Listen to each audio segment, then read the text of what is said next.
So they all your teacher in a way, because the challenge is to see that for each person, even though it's somebody you personally don't like. Maybe the personality gets in the way, but then they have something to teach, or there's something that you got to learn from them. In the beginning, maybe yes, but eventually it just becomes a two-way interaction. And you know that the ideas and beliefs you're holding about yourself in any given moment are projecting the reality that you're seeing in that moment.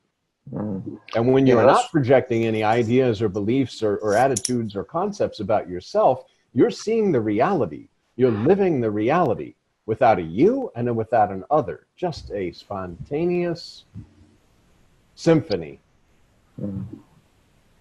Beautiful. And that's prior to beingness. Every time Maharaj points, how are you prior to beingness? I don't know. I don't know is that spontaneous state interacting and without any kind of attachment to beingness or any kind of attachment that this world is going to give me something or that I need to do something in this. There's no world. There's no you in it. It's scenes, passing scenes that are given 100% focus in the moment, and then they pass and there's a new scene. And no matter what the scene is. And these scenes, based on the concepts that are running and that you're believing in, are projecting the world that you're experiencing. And once there's no experience, no experiencer, the projection is clean. A bunch of forms moving around, and this form, and you're not even, there's no body consciousness because there's no sense of a body here. You use body like an instrument, but you're not attached to it in any way. Because there's no story, there's no way you could be attached to anything. Without an I am somebody else forming with ideas and beliefs and the way you have to see and the way you have to interact with people, it's just clean.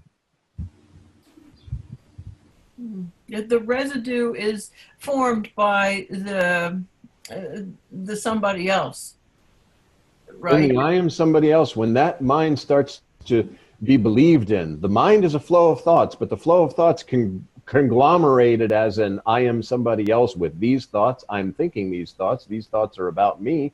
Every thought that I think about this me that doesn't exist is an illusory thought that I get caught up in thinking about.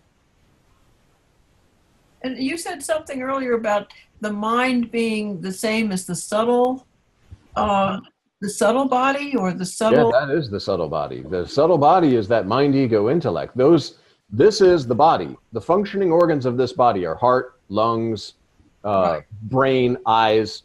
The subtle body, the functioning organs in that are mind, ego, intellect. These are the non-seeing. You can't see these organs, but the functioning organs, they come along with the body and they dissolve with the body. Okay, in other words, prior to you having the belief that you're this body, this mind, ego, intellect was not, because your mind, ego, intellect is associated with the body that you're believing yourself to be in as that. Okay, so when the body disappears, the body dissolves, then that also dissolves. Well, again, remember, you're everywhere in all things. So when the body dissolves, it's like if you were to say you're air. You're more subtle than air, but let's just say you're air. You breathe in, you breathe out. You're out of the body, but you're everywhere. So you're not going anywhere. And you're not using this instrument anymore. So all the things that this instrument was thinking and doing and all this kind of stuff, when you were believing the illusion, it's finished. Yeah, and if you like the dream, wake up. If you're sitting there and you're dreaming, and the whole dream cities and all the dream people, and they're all doing this. I think we talked about this before.